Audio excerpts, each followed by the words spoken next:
The other day I was being productive, watching a hot dog eating contest, and noticed something.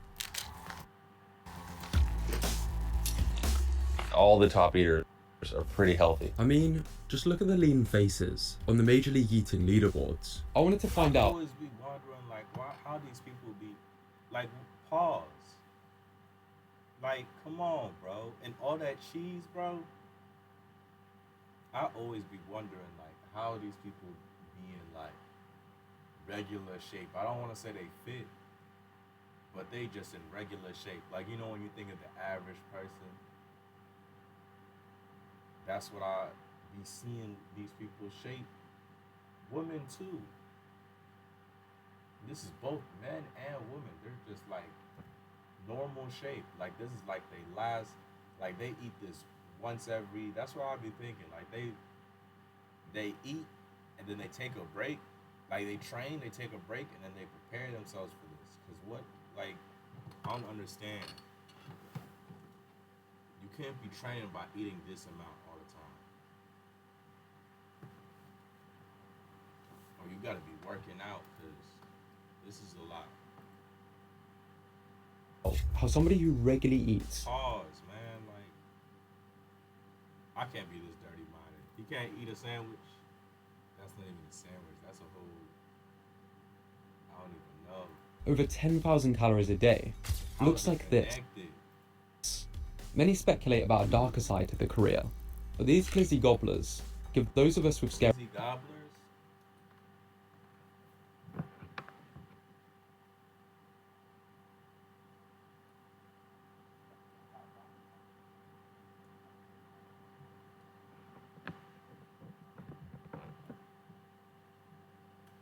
But these glizzy gobblers give those of us with scary appetites hope. And again, I don't have like this crazy metabolism of the gods. So how are they doing it? And should we use any of their tactics ourselves? What? Strangely, Ain't no way these are the people, bro. I ain't even see these people. I don't even watch them. The metabolism of the gods. so how are they doing it? And should we use any of their tactics ourselves? I know Joey Chestnut. I know Matt Stoney. Strangely, almost all competitive eaters have deep backgrounds in health and fitness. Matt Stoney studied nutrition, Santel, a registered nutritionist, Neo, a registered nutritionist, Katina eats So they're all nutritionists. I think I know. kilos, a background in bodybuilding. Why then? It makes sense. It's probably because they've done bodybuilding. They gotta eat like that. So they can make themselves eat like, what's with that pose? I'm not gonna hold you. She got the incredible pose, like beard meets food. Hey, go. I'll be watching these videos, man. Beard meets food, an impressive fitness background. What? I never seen this. I'm not gonna hold you. I'm not seen this. I'm not gonna hold. I have not seen this. And it's not a coincidence. With this sport, getting your nutritional approach I right, thought he was an average, like, shaped guy. I'm not gonna hold you. and it's not a coincidence. With this sport, getting your nutritional approach right can quite literally He didn't mayo. Oh, be a matter of life and death.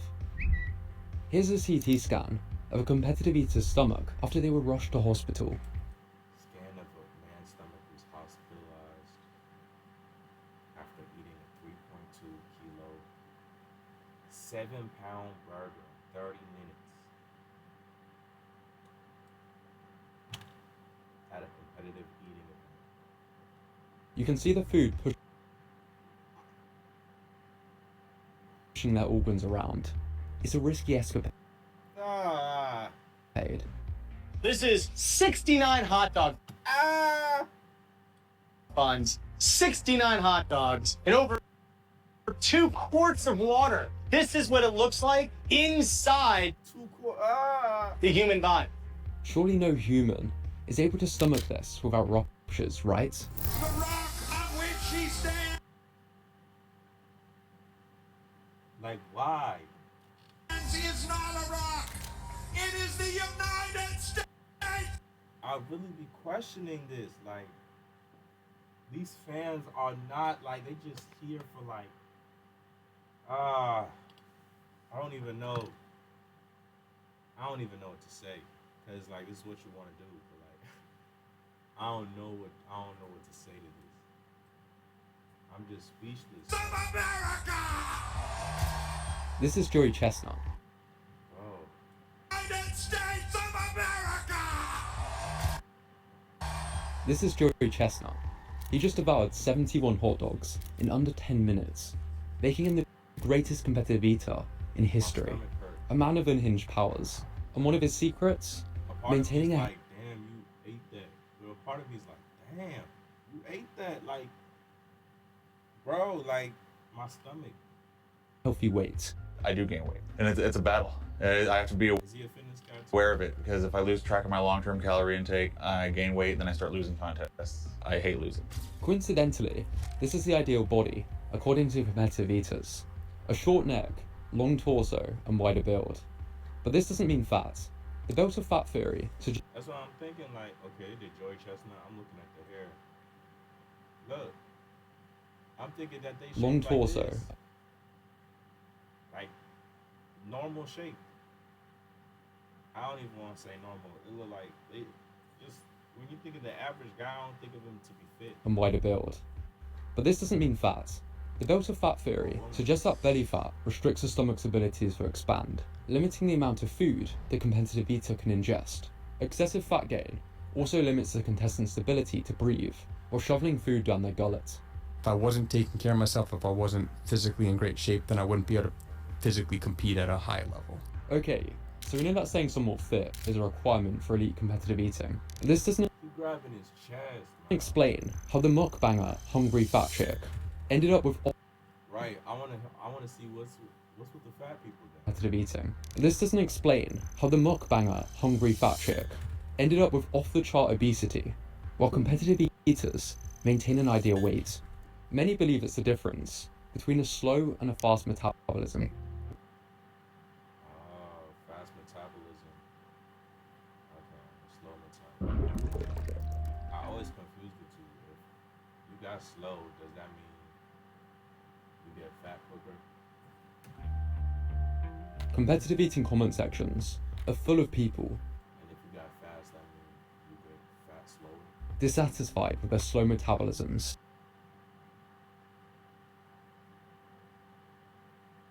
That's a slow metabolism. If you got slow metabolism, you get fat quick.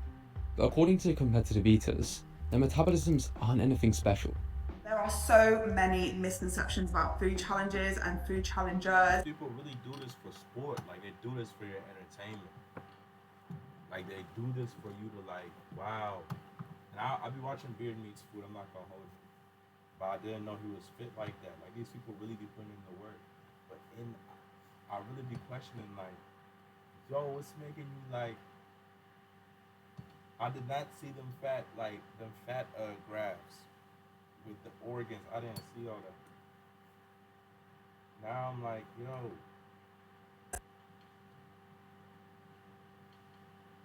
Shoot, it probably look like that when we eat regular food. Not big like that, but it don't look pretty. Nah, my shit don't look like that though. That graph, nah, man. There are so many misconceptions about. Yo, this lagging. Their metabolisms aren't anything special. There are so many misconceptions about food challenges and food challengers. One of them is that we've got some magic metabolisms and that we're just able to eat loads of food all of the time. It is not the case. Matt Stoney has an estimated BMR of 1,516 calories per day. Mickey Sudo, 1,223 calories. And Beard Meats Food, 1,623 calories. Hey, the GOAT. And I watch Matt Stoney sometimes, but now I'm watching Beard Meats Food. According to studies, two people of the exact I same haven't seen I think I've seen that girl or the other one. I'm not sure, but I know a blog I've seen a couple times. 623 calories. According to studies, two people of the exact same height, weight, age, sex, body composition, and lifestyle could have energy needs that differ by 800 calories per day. This could be the difference between a 1,100 or a 1,900 calorie BMR. Some people are genetically gifted with a faster metabolism, but it's rare, and it doesn't mean they can swallow sausages all day without getting fat. Statistically, most people are within 200 calories of their estimates. This is why competitive eaters get frustrated with people talking about their metabolism like it's some ancestral curse. All the while, they put a lot of effort into losing fat. Anyway, it does not matter how fast your metabolism is. If you eat in excess of calories consistently, you're going to gain weight. Also, believe it or not, I do have an average metabolism. But there's something many do to speed up their metabolisms: weightlifting. It's estimated that by gaining 10 kilograms of muscle and losing 10 kilograms of fat, your BMR increases by 85 calories per day, giving you an extra 31,000 calories to play with over the year. Although I'm not some muscle-bound juicehead, what mass is on my body is mostly muscle. So to sustain my body weight and that activity level, in addition to keeping me alive, my body needs more calories than somebody who doesn't weight train. Competitive eaters may burn a few hundred more calories per day, but there's no way this could ever offset weekly 10,000 calorie challenges. Hey, they really giving support to beard means food, yo. So I wanted to find out how they eat outside of competitions. Most of what I prepare at home is raw fruits, fresh vegetables, a lot of lean meats. Routine after contests is to eat super high fiber. Is that I focus a lot on vegetables, maybe like a lean or a fat-free dairy. Otherwise, I kind of just fill the gaps with whatever else works. I am massively into eating clean, and then when it's time to throw down, then I go in on the food. My daily diet consists of a lot of vegetables, fruits, low-fat protein, but a lot of microdense foods, and I in fact actually enjoy eating like salads and broccoli, green beans, corn. Healthy eating, great. But how exactly is this helping them lose weight? Your body does reflect what you do over 90% of the time, and I am probably a competitive eater 4 days of every month. The average competitive eater doesn't eat like this all the time. In fact, most do around one challenge per week. The single most important factor, and I can't stress this enough, when it comes to gaining weight or losing weight, is the amount of calories you consume over time. This makes it a simple equation. To maintain my weight, I need to eat roughly 18 to 20,000 calories per week. So if I film a restaurant challenge that's, say, 7,000 calories, I know that throughout the rest of the week, I have 11,000 calories to play with. On their off days, they'll drop their calories to prevent weight gain. To fill their larger than average stomachs with few calories, they volume eat. It lets me eat a large amount of food. So I was thinking they need to prepare for it. They need to go on,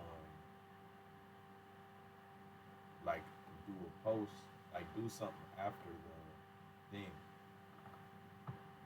the thing. Without having to consume a large amount of calories. Take this example. This is what 1,000 calories of strawberries looks like next to 1,000 calories of donuts. Competitive eaters opt for very high volume foods to stay sane while in a calorie deficit. 2¼ pounds of salad. It's rich in protein, really good macros. Basically, I'm eating this entire meal for roughly. And they're all nutritionists. Like, these people are nutritionists. They know about food. So when they eat this big bag activity food, they know what they're doing. I want to see an obese person versus a person that's doing this. Because they got a slow metabolism, right? But they fat though. They've been in the game. They've been doing this. I don't know. Maybe them body they nutritionists. They know about this food. They study this. They came. Yeah. Them fat people is like shit. They come through this shit every day. Some new shit. Beef for what, bro? Nigga. This shit not old news to these niggas. Like mukbang versus a competitive eater. 1,000 calories. The fiber content also helps keep competitive eaters full, and the micronutrients help to keep their bodies healthier. If you want to do food challenges, you better love to learn vegetables and fruit. Many, including Matt Stoney, supplement with whey protein and consume high protein diets. Protein not only helps prevent muscle loss and a calorie deficit, but is the most filling macronutrient per calorie. So a high protein diet can help you lose weight. If we come back to the diagram that shows how we burn our calories, there's a section called TEF, which stands for the thermic effect of food. It's the amount of calories your body burns breaking down foods. It typically takes more energy to break down protein in comparison to the other macronutrients. This seems to also be the case for nutritious whole foods versus ultra-processed foods. So the thermic effect of eating a high-protein diet with lots of whole foods is another very small factor, helping competitive eaters maintain a healthy weight. But let's not get distracted. It all comes down to calorie balance. Makes sense, but if this is the case, what about practices before competitions? And many comments suggesting they have more disordered habits. We'll get to that. But first, we need to explore their cardio, because they must do tons of it, right? I can't think of anything worse than getting on a treadmill and just sprinting for, 15 minutes. I don't do any crazy amounts of cardio. I go to the gym, I purposefully lift my weights, maybe 4 to 5 days a week right now, and that's it. Surprisingly, many competitive eaters do very little cardio for weight loss. Cardio is overrated for burning calories for most people, which is why it represents the smallest amount of calories burned per day on this chart. It's not at all necessary for fat loss. That's not to say competitive eaters don't do cardio. I'm usually doing between 3 to 4 hours of actual training, and that's endurance training, so... Yasir Salem is another competitive eater, an endurance athlete. His energy expenditure chart probably looks more like this. This is how the most decorated Olympian of all time, Michael Phelps, was able to maintain his weight, eating 8 to 10,000 calories per day. It was brutal. Brutal. But aggressively swimming after a 10,000 calorie curry is likely to result in embarrassment and a ban from your leisure centre. Even if you run an extra 10 kilometers every day, it's only an extra 600-ish calories, the equivalent of this much peanut butter, which is why most competitive eaters, if they do any cardio at all, are more moderate. With Joey Chestnut claiming to run 2 to 3 times per week to help him push the boundaries for human hot dog consumption. Doing cardio helps me with my breathing during a contest, but I don't depend on cardio to burn calories necessarily. I try to get into a calorie deficit. Because while it's a helpful fat loss tool, competitive eaters like to use a much more sustainable fat loss accelerator. But I don't do anything any crazier than going for regular walks outside for cardio. I walk a lot every day. NEAT represents a large proportion of the calories we burn per day. Non-exercise activity thermogenesis is the calories you burn from fidgeting, walking, and any activity that isn't exercise. There's a reason in bodybuilding, when the goal is to get incredibly lean, most people increase their step count. It's low intensity, so it can be done after a big challenge, for long periods, and while multitasking, making it easy to fit into daily life. I fucking hate high intensity interval training. That's why I walk for a long time. This is all pretty healthy stuff. So what about all the comments suggesting that competitive eaters are hiding their true weight loss methods from the public? It's me trading on an eating disorder for money, is what the 2024 Nathan's Hot Dog champion, Patrick Bertoletti, admitted to in an interview. It's no surprise why psychiatrists suggest that there's an overlap between competitive eaters and eating disorders, and why so many people in the comment section suspect they all throw up after competitions. Says, I heard you, and basically all competitive eaters make yourself sick after the challenge. Any truth to that? I definitely don't think there is any truth to that. I think some people probably do, but I think you can't really base that on all competitive eaters. Many do it intentionally, but this is a dangerous assumption. The best competitive eaters do digest the food. People always assume that you're going to puke after that. But for my rule of thumb is I don't induce. If it comes out, it comes out. We don't go and induce vomiting. I never have vomited after any of these food challenges besides when I tried to chug a gallon of milk. Well, then Yo, K-pop. Like, bro. they digest the food. Many fast for long periods of time. Costs about I'm not gonna lie, that was racist. $40 to do a practice. I'm not eating anything for 2 days leading up to that practice, and then afterwards I'm not eating very much. I'm eating vegetables. This is how they're able to fit a few practice runs in each month, all with the supervision of medical professionals. One of my biggest splurges is my doctor. All the top eaters are pretty healthy. The healthier you are, the harder you can push your body. This is why most competitive eaters try to keep their weight down sustainably, and their approach is clearly effective. To use Beard Meat's food as an example, if we give him a generous BMR estimate of 1,900 calories, he walks a lot, so let's put his NEAT at 600 calories. He eats a lot of protein and healthy foods, but also does some challenges. So let's put his thermic effect of food of 300 calories.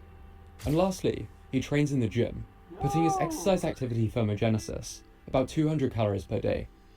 Each day, he burns around 3,000 calories, which is 21,000 calories per week. If he does one 8,000 calorie challenge a week, Yeah. No. No. Alright.